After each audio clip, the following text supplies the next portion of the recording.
August 10th, 2026. Got a John Deere 8220. This is a four-wheel drive with dual tractor.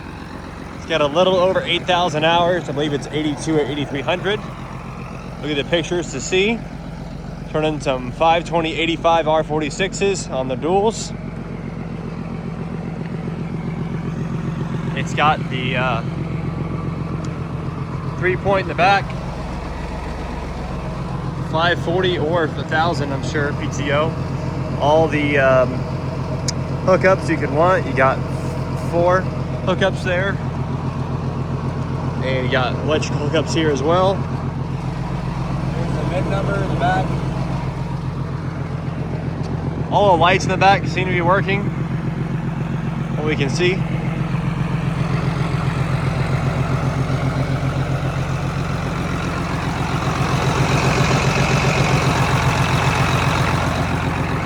Motor seems to run pretty decent. Has the front weights in the front as well.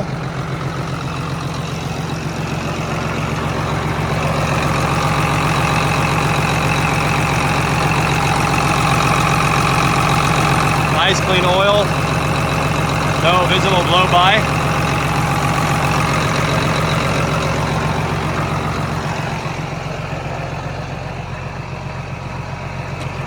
Inside the cab, we'll come in here and show the hours real quick. Does have a radio.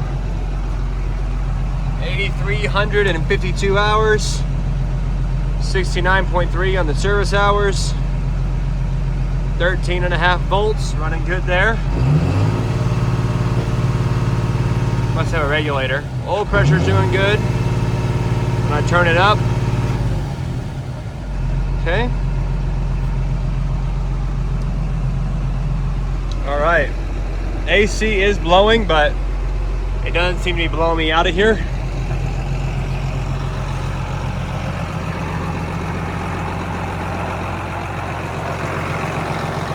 Without further ado, I'm going to give you a quick little operations video here. I'll let you see this unit.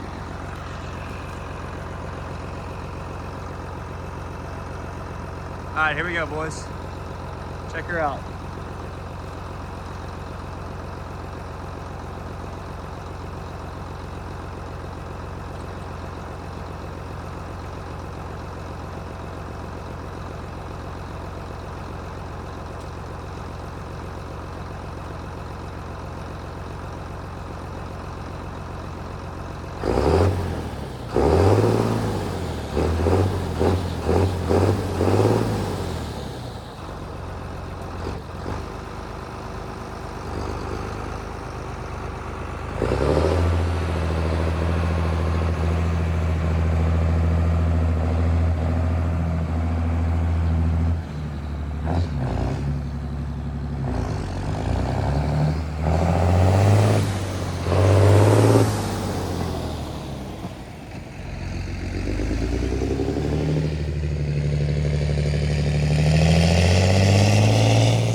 All right, as you can see, guys, it seems to run forward and backwards as it's supposed to. I'm probably not the best operator for this machine, but as you can see, it was doing what it's supposed to do on my side. If you got any questions, give us a call, 972-666-9501 or 1-855-EQ-DEALS. Thank you very much.